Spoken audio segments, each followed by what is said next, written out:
Hi, this is Srinivas Soleti. Welcome to Today Topic.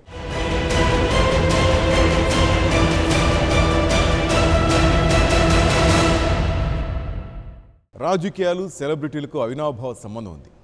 సినీతారులు క్రీడాకారులకు రాజకీయ పార్టీలు టికెట్లు ఇచ్చి బరిలోకి దింపడం మనకేం కొత్త కాదు. ఈసారి కూడా ఇలాంటి సెలబ్రిటీలు కొందరు ఎన్నికల్లో పోటీ చేస్తున్నారు. కాంగ్రెస్ బీజేపీ నేతలు పోటీపడి మరీ సెలబ్రిటీలకు టికెట్లు ఇచ్చారు. ఊర్మిళ, సన్నీ డియోల్, గౌతమ్ గంభీర్, విజేందర్ సింగ్ వంటి ప్రముఖులు ఓటర్లను ప్రసన్నం చేసుకోవడానికి ఇప్పుడు కొత్త వేషంలో చెమటోడ్చి కష్టపడుతున్నారు.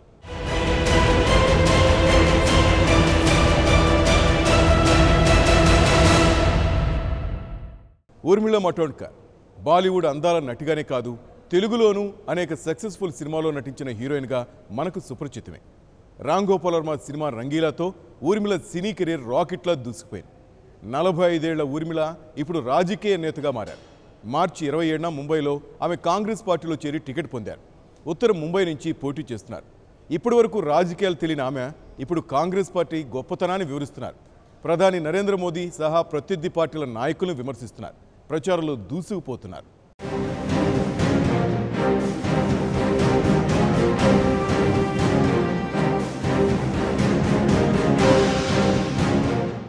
ముంబైలో పుట్టి పెరిగిన మరాఠీ అమ్మాయి ఊర్మిళ మాటోండ్కర్. 1974లో జన్మించిన ఊర్మిళ 1980లోనే బాలనటిగా తన సినీ కెరీర్ను మొదలుపెట్టారు. హిందీతో పాటు తెలుగు, మలయాళ, ఇతర భాషల సినిమాల్లో నటించారు. అయితే రామ్ గోపాల్ వర్మ సినిమా రంగీలాతోనే ఆమె చాలా పాపులర్ అయ్యారు. ఈ సినిమా విడుదలైన కొన్నేళ్ల పాటు ఊర్మిళ తారాపథంలో కొనసాగారు.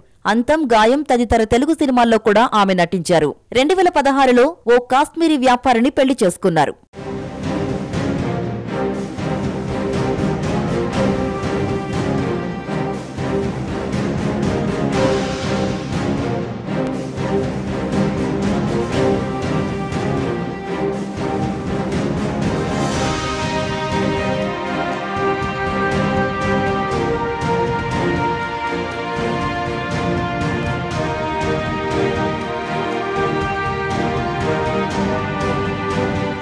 ఉత్తర ముంబై నుంచి ఓ బలమైన అభ్యర్థిని పోటీకి దింపాలని కాంగ్రెస్ నాయకులు భావించారు. సిట్టింగ్ బీజేపీ ఎంపీ గోపాల్ శెట్టిని ఓడించడానికి చాలా ప్రముఖ వ్యక్తి అభ్యర్థి అయితే బావుంటుందని అన్వేషించారు. సినీ నటిగా ఎంతో ప్రాచుర్యం పొందిన ఊర్మిళ అయితే బావుంటుందనే నిర్ణయానికొచ్చారు. దీంతో ఆమెను సంప్రదించారు.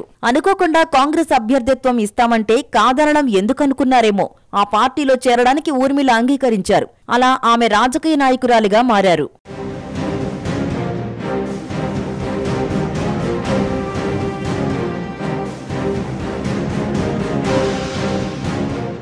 ఉత్తర ముంబై నుంచి బీజేపీ అభ్యర్థులు ఇప్పటి వరకు 6 సార్లు విజయం సాధించారు. కాంగ్రెస్ 4 సార్లు మాత్రమే నెగ్గింది. 2014లో ఇక్కడ బీజేపీ అభ్యర్థి రికార్డు స్థాయి మెజారిటీ సాధించారు. గోపాల్ శెట్టి 6,64,004 ఓట్లు పొందారు. సమీప కాంగ్రెస్ ప్రత్యర్థి సంజయ్ నిరుపం కేవలం 2,17,422 ఓట్లు మాత్రమే పొందారు.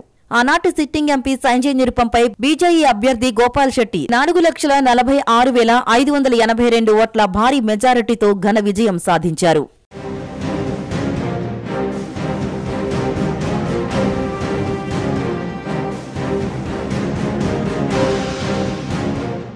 గత ఎన్నికల్లో ఉధృతంగా వీచిన మోదీ హవా బీజేపీకి ఘన విజయాన్ని అందించింది. ఈసారి అలాంటి హవా ఉన్నా లేకపోయినా కమలనాథులను ఓడించాలంటే బలమైన అభ్యర్థిని ఎంపిక చేయాల్సిందే అని కాంగ్రెస్ అధిష్టానం భావించింది. దీని ఫలితంగానే ఊర్మిళకు టికెట్ దక్కింది. ఆమె ముమ్మరంగా ప్రచారం చేస్తున్నారు. రాజకీయ ప్రసంగాలు చేయడం నేర్చుకున్నారు. కాంగ్రెస్ గొప్పదనాన్ని, రాహుల్ గాంధీ రాజకీయ చతురతను పొగుడుతూ ప్రచారం చేస్తున్నారు. ప్రధాని నరేంద్ర మోదీ సహా బీజేపీ నాయకుల్ని విమర్శిస్తున్నారు. అందాల సినీ నటిగా పేరు పొందిన ఊర్మిళ ప్రచారానికి ఆదరణ బాగానే కనిపిస్తోంది. ఆమెను చూడ్డానికి జనం పెద్ద సంఖ్యలో వస్తున్నారు. అయితే వాళ్ళందరూ ఆమెకు ఓటు వేస్తారా లేదా అనేది ప్రస్తుతానికి సస్పెన్స్.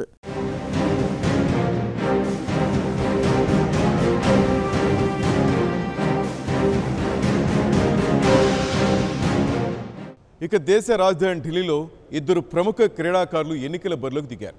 మాజీ క్రికెటర్ గౌతమ్ గంభీర్ తూర్పు ఢిల్లీ నుంచి బీజేపీ అభ్యర్థిగా పోటీ చేస్తున్నారు. బాక్సింగ్లో ఒలింపిక్ కాంస్య పతక విజేత విజేందర్ సింగ్ దక్షిణ ఢిల్లీ నుంచి కాంగ్రెస్ అభ్యర్థిగా బరిలోకి దిగారు. వీరిద్దరూ ఆయా పార్టీలో చేరగానే టికెట్ కన్ఫర్మ్ అయింది. ఇంతకాలం క్రీడా మైదానంలో మెరుపులు మెరిపించిన ఈ స్టార్స్ ఇప్పుడు రాజకీయ రంగంలోనూ విజయం సాధించడానికి ఆరాటపడుతున్నారు.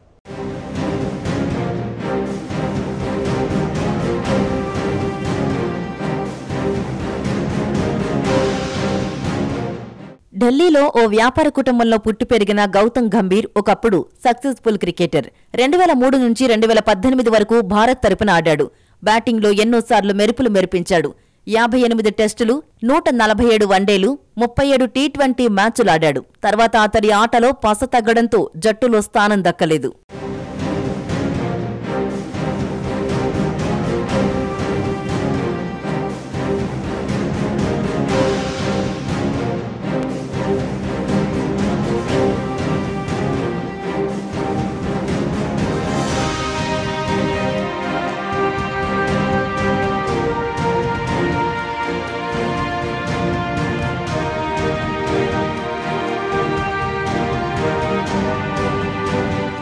సామాజిక స్పృహ ఉన్న క్రీడాకారుడుగా గౌతమ్కు పేరుంది. ప్రధాని నరేంద్ర మోదీ పనితీరుకు ఆకర్షితుడైన తాను బీజేపీలో చేరానని ఆయన చెప్పారు. మార్చి 22న ఆయన ఢిల్లీలో బీజేపీ తీర్థం పుచ్చుకున్నారు.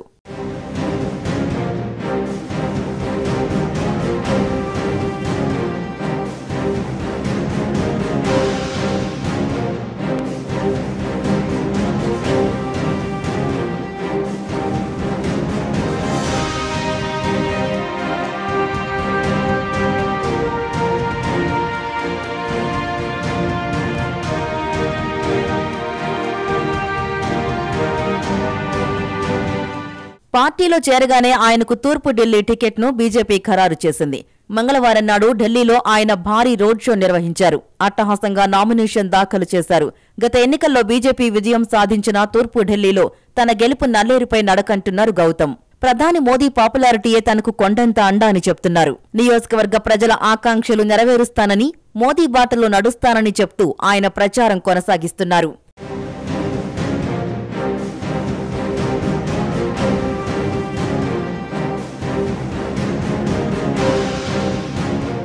హర్యానాకు చెందిన విజేందర్ సింగ్ బాక్సింగ్ లో ఉన్నత శిఖరాలకు చేరారు. 2008 బీజింగ్ ఒలింపిక్స్ లో కాంస్య పథకం సాధించారు.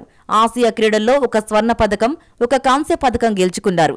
కామన్వెల్త్, ప్రపంచ ఛాంపియన్షిప్ పోటీల్లోనూ పథకాల పంట పండించారు.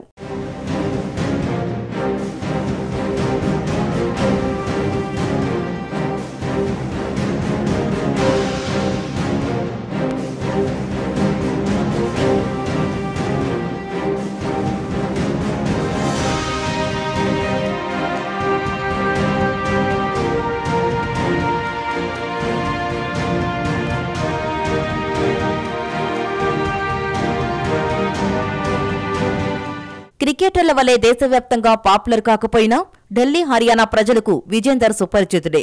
కాబట్టి దక్షిణ ఢిల్లీలో ఆయనే సరైన అభ్యర్థి అని కాంగ్రెస్ నాయకులు భావించారు. విజేందర్ కూడా సరే అనడంతో టికెట్ ఖరారు చేశారు.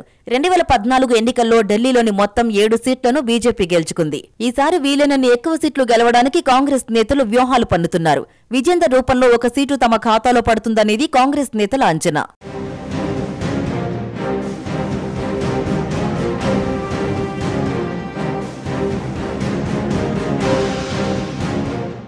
బాలీవుడ్ నటుడు సన్నీ డియోల్ బీజేపీ తీర్థం పుచ్చుకుంటారని కొంతకాలంగా ప్రచారం జరిగింది. అది నిజమేనని మంగళవారం నాడు రుజువైంది. కేంద్ర మంత్రి నిర్మలా సీతారామన్ సమక్షంలో ఆయన కాషాయ పార్టీ తీర్థం పుచ్చుకున్నారు. పంజాబ్ వాస్తవ్యుడైన సన్నీ ఆ రాష్ట్రంలోని గుర్దాస్పూర్ నుంచి బీజేపీ టికెట్ పొందారు. అలనాటి ప్రఖ్యాత బాలీవుడ్ నటుడు ధర్మేంద్ర కుమారుడైన సన్నీ సీనియర్ నటి హేమాలినికి సవతి కుమారుడు.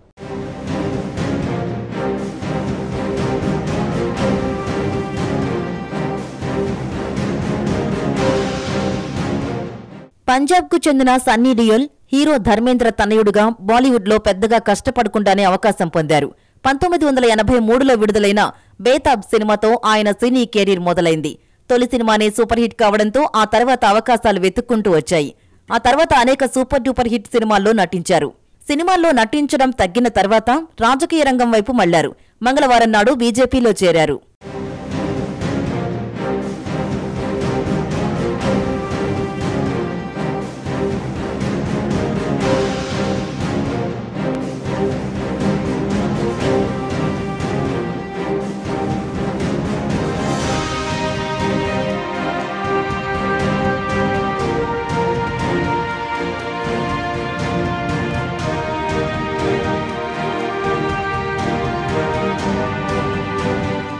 సన్నీ డియోల్కు గురుదాస్పూర్ టికెట్ కేటాయించడానికి ఓ ప్రధాన కారణం కనిపిస్తోంది. చాలా కాలం పాటు అది బీజేపీకి కంచుకోటగా ఉండేది. అలనాటి ప్రసిద్ధ నటుడు వినోద్ ఖన్నా ఇక్కడి నుంచి 4 సార్లు బీజేపీ అభ్యర్థిగా విజయం సాధించారు. 2017లో ఆయన అనారోగ్యంతో మరణించడంతో ఉప ఎన్నిక జరిగింది. అప్పుడు కాంగ్రెస్ విజయం సాధించింది. దీంతో ఈసారి ఎలాగైనా ఆ నియోజకవర్గాన్ని కైవసం చేసుకోవాలనే లక్ష్యంతో బీజేపీ నాయకులు సన్నీ డియోల్కు టికెట్ కేటాయించారు. ధర్మేంద్ర రెండో భార్య హేమమాలినికి సన్నీ డియోల్ సవతి కొడుకు. ధర్మేంద్ర కూడా గతంలో ఒకసారి ఎంపీగా ఎన్నికయ్యారు.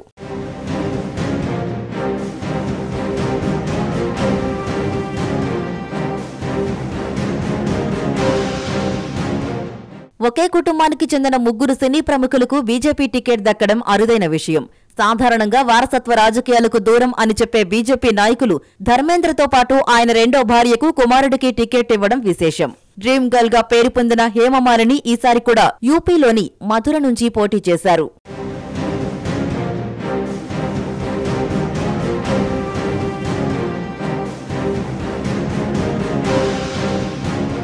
ప్రస్తుత ఎన్నికల బరిలో ఉన్న ప్రముఖ సెలబ్రిటీలో స్మృతి ఇరానీ ఒకరు.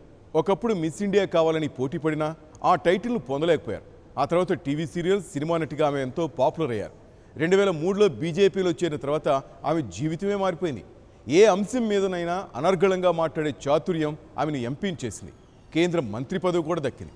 2014లో ఆమె అమేధిలో రాహుల్ గాంధీని ఓడించడానికి తీవ్రంగా ప్రయత్నించి విఫలమయ్యారు.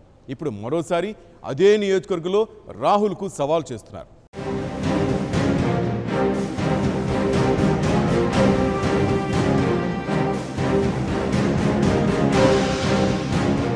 టీవీ సీరియల్ నటిగా ఎంతో ప్రాచుర్యం పొందిన వ్యక్తి స్మృతి ఇరానీ. తెలుగులోనూ జైబోలో తెలంగాణ సినిమాలో ఆమె నటించారు. టీవీ నటిగానే కాకుండా సినీ తారగా కూడా ఆమె చాలా పాపులర్. ఢిల్లీలో పుట్టి పెరిగిన స్మృతి తన చురుకుదనం, అనర్గళంగా మాట్లాడే లక్షణాలతో రాజకీయాల్లోనూ త్వరగా ఉన్నత శిఖరాలను చేరారు. 2003లో ఆమె బీజేపీలో చేరారు. అంచెలంచెలుగా ఎదిగారు. 2011లో తొలిసారి గుజరాత్ నుంచి రాజ్యసభకు ఎన్నికయ్యారు.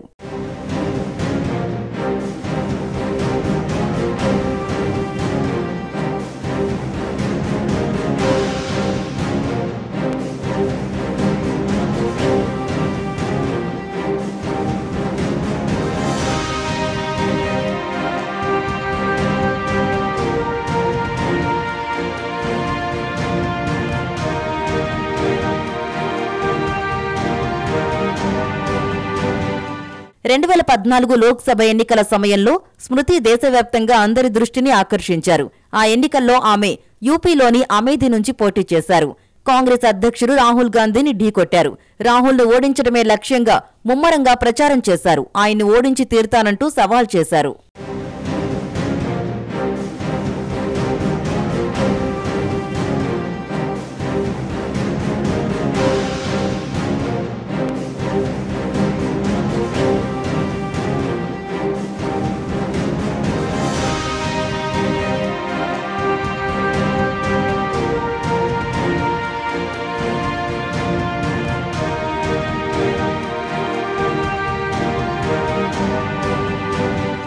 స్మృతి దూకుడు చూసి రాహుల్ ఓడిపోతారా అని ఒక దశలో అనుమానాలు వ్యక్తమయ్యాయి. ఆ ఎన్నికల సమయంలో దేశవ్యాప్తంగా మోదీ గాలివీచింది. దాని ప్రభావం స్మృతి ప్రచారంలో రాహుల్ గట్టి పోటీని ఎదుర్కొన్నారు.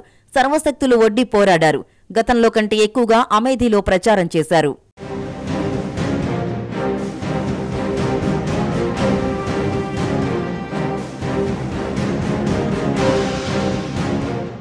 రాహుల్ స్మృతిల్లో ఎవరు గెలుస్తారనేది దేశవ్యాప్తంగా ఉత్కంఠ కలిగించింది. నెహ్రూ, గాంధీ కుటుంబానికి చెందిన వ్యక్తి కావడం రాహుల్కు కలిసొచ్చింది. ఆ కుటుంబం నుంచి ఎవరు పోటీ చేసినా ఓటు వేసే అలవాటున్నవారు అమేథీలో చాలా మందున్నారు. అందుకే మెజారిటీ తగ్గినా రాహుల్ విజయం సాధించారు. 2009లో 3 లక్షల ఓట్లకు పైగా మెజారిటీతో రాహుల్ ఘన విజయం సాధించారు. 2014లో మాత్రం ఆ మెజారిటీ 1,00,000 ఓట్లకు తగ్గింది. అంటే స్మృతి ఇరానీ రాహుల్ను ఓడించలేకపోయినా మెజారిటీని తగ్గించడానికే పరిమితమయ్యారు.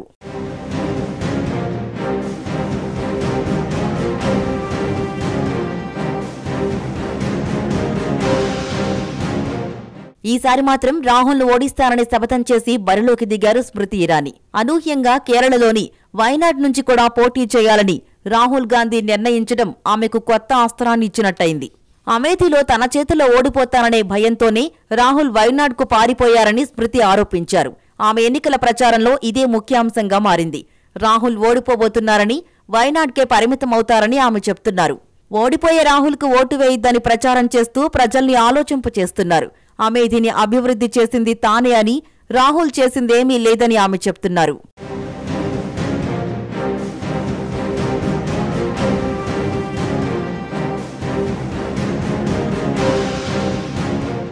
అమేథీలో తనకు గట్టి పోటీ ఏమీ లేదని చాటడానికి రాహుల్ గాంధీ భారీ ర్యాలీతో నామినేషన్ వేశారు. తల్లి సోనియా గాంధీ, చెల్లెలు ప్రియాంక, బావ రాబర్ట్ వాద్రాతో కలిసి నామపత్రాన్ని దాఖలు చేశారు. స్మృతి కూడా భారీ ఊరేగింపుతో నామినేషన్ వేశారు.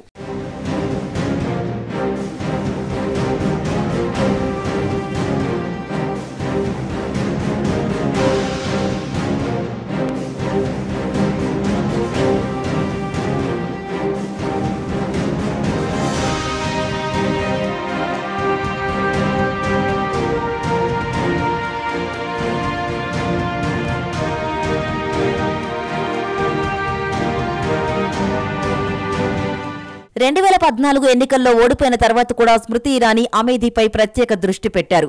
కేంద్రంలో బీజేపీ అధికారంలో ఉండడం, తాను మంత్రి కావడంతో అనేక పథకాలు, పనుల్ని అమేథీకి మంజూరు చేయించారు. వేల మందికి ఉపాధి కల్పించి ఏకే రైఫిళ్ల ఫ్యాక్టరీని ఏర్పాటు చేయించడంలో కీలక పాత్ర పోషించారు. ఆ ఫ్యాక్టరీ ప్రారంభోత్సవానికి ప్రధాని మోదీ అమేథీలో పర్యటించారు. ఆనాటి కార్యక్రమాన్ని అట్టహాసంగా నిర్వహించారు.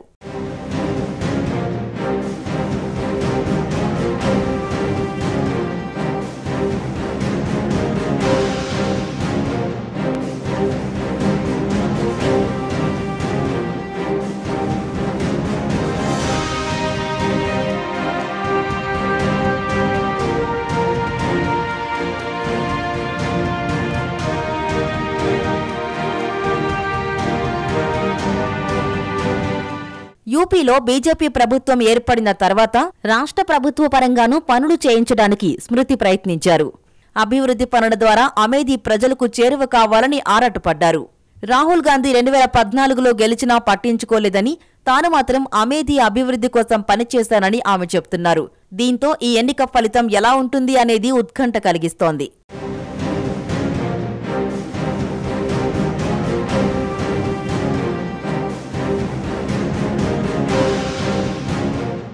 ఈ ఎన్నికల్లో మరికొందరు సినీ ప్రముఖులు బరిలోకి దిగారు. బాలీవుడ్ అలనాటి డ్రీమ్ గర్ల్ హేమాల్ని యూపీలోని మధురా నుంచి మళ్లీ పోటీ చేశారు. మరో నటి జయప్రద యూపీలోని రాంపూర్ నుంచి బరిలోకి దిగారు. ఒకప్పటి సినీ నటుడు రాజ్ బబ్బర్ ప్రస్తుతం యూపీ కాంగ్రెస్ అధ్యక్షుడిగా ఉన్నారు. ఆయన కూడా ఫతేపూర్ సిక్రీ నుంచి పోటీ చేశారు. వీరి పోటీతో ఉత్తరప్రదేశ్ ఎన్నికల రణరంగం మరింత ఆసక్తికరంగా మారింది.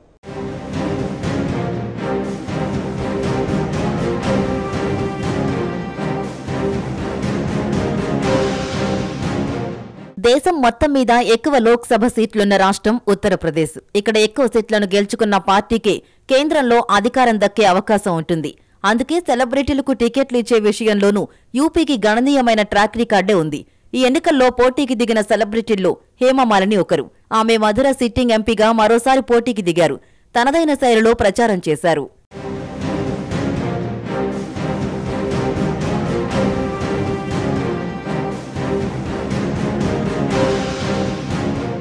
ఎంపీగా గెలిచిన తర్వాత నియోజకవర్గాన్ని పట్టించుకోలేదనే విమర్శల్ని కొట్టిపారేస్తూ ఆమె ముమ్మరంగా ప్రచారం నిర్వహించారు. పొలాల్లోకి వెళ్లడం, గడ్డి కోయడం, ఇతర విన్యాసాల ద్వారా ఆమె మీడియాను ఆకర్షించారు. ప్రజల్ని కూడా ఆకట్టుకోవడానికి ప్రయత్నించారు.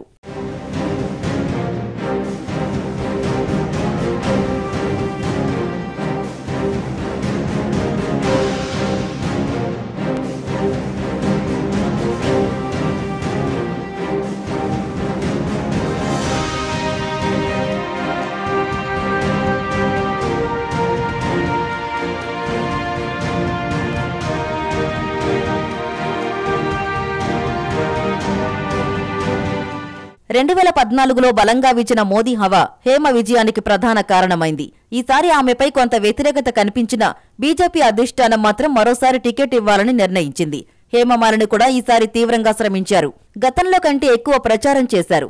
నియోజకవర్గ అభివృద్ధికి తాను చాలా కష్టపడ్డానని, దాన్ని గుర్తించాలని కోరారు. ప్రధాని నరేంద్ర మోదీ ప్రభుత్వ విజయాలనే ప్రధానంగా ప్రస్తావించారు. మధురలో రెండో విడతలోనే పోలింగ్ ముగియడంతో ఆమె ఫలితాల కోసం ఉత్కంఠగా ఎదురుచూస్తున్నారు.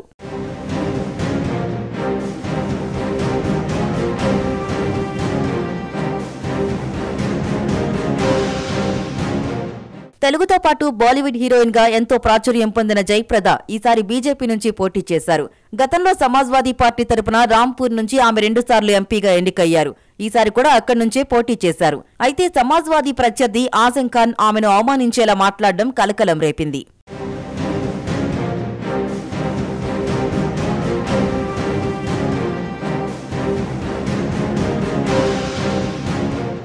జయప్రద కాకీరంగ అండర్వేర్ ధరిస్తారంటూ ఆజం ఖాన్ వ్యాఖ్యానించడం తీవ్ర విమర్శలకు దారితీసింది.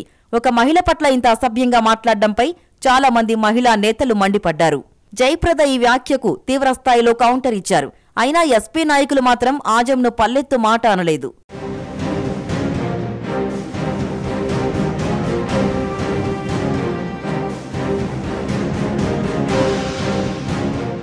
ఆజం ఖాన్ వ్యాఖ్యల వల్ల రాంపూర్లోని మహిళల్లోనూ ఎస్పీ పట్ల వ్యతిరేకత పెరిగిందని, వారందరూ తనకే ఓటు వేస్తారని జయప్రద చెప్పారు. మహిళా ఓటర్లే తనను గెలిపించబోతున్నారంటూ ప్రచారం చేశారు. ఈ ఎన్నికల్లో అత్యంత వివాదాస్పదంగా మారిన నియోజకవర్గాల్లో రాంపూర్ ఒకటి. ఆజం ఖాన్ వ్యాఖ్యలు జయప్రదకు రాజకీయంగా నష్టం చేస్తాయా లేక మహిళా ఓట్లు పెరగడానికి కారణమవుతాయా అనే చర్చ జరుగుతోంది. రాంపూర్లో 3వ విడతలో పోలింగ్ జరిగింది కాబట్టి ఫలితం కోసం జయప్రద ఎదురు చూస్తున్నారు.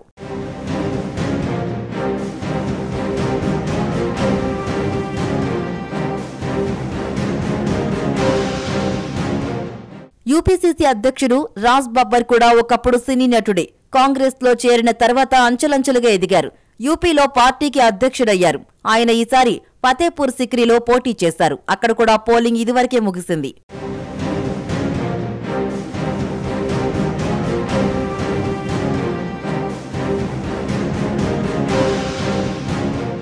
మాజీ క్రీడాకారుల విషయానికొస్తే నవజోత్ సింగ్ సిద్ధు ప్రస్తుత ఎన్నికల్లో పోటీ చేయడం లేదు. ఆయన పంజాబ్లో మంత్రిగా ఉన్నారు. అయితే ఎన్నికల ప్రచారంలో భాగంగా వివాదాస్పద వ్యాఖ్యలు చేయడం ద్వారా తరచూ వార్తల్లోకి ఎక్కుతున్నారు. బాలాకోట్ వైమానిక దాడుల సమయంలోనూ ఆయన వివాదాస్పద వ్యాఖ్యలు చేసి విమర్శల పాలయ్యారు. ఈ ఎన్నికల్లో కాంగ్రెస్ పార్టీ స్టార్ క్యాంపెయినర్లలో సిద్ధు ఒకరు.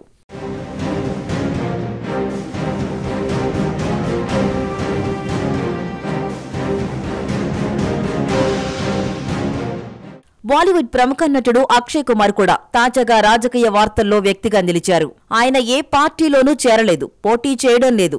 అయితే ప్రధానమంత్రి నరేంద్ర మోదీని ఇంటర్వ్యూ చేయడం ద్వారా దేశవ్యాప్తంగా న్యూస్ మేకర్ అయ్యారు.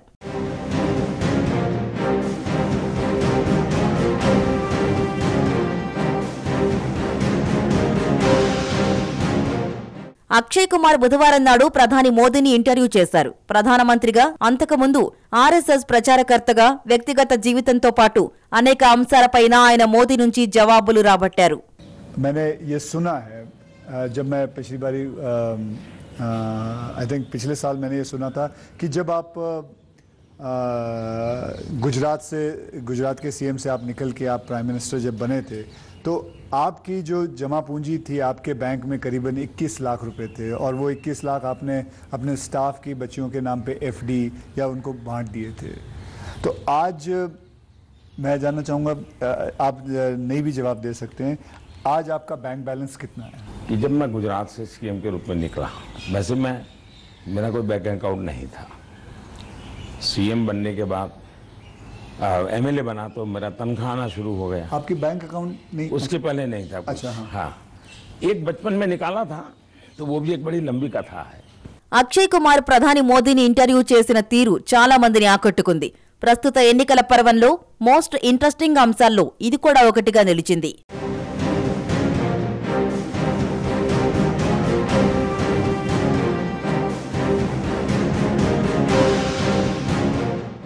సెలబ్రిటీలు ఎన్నికల బరిలోకి దిగితే వారి ఫ్యాన్ ఫాలోయింగ్ కొంత ప్లస్ పాయింట్ కావచ్చు.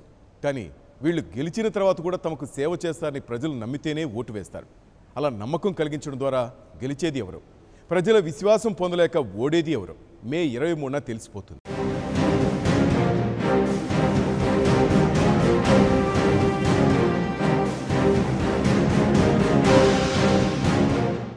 ఇది ఈరోజు టుడే టాపిక్. మరో టాపిక్తో మళ్ళీ కలుద్దాం. Keep watching 99 TV. For more updates, please subscribe 99 TV Telugu.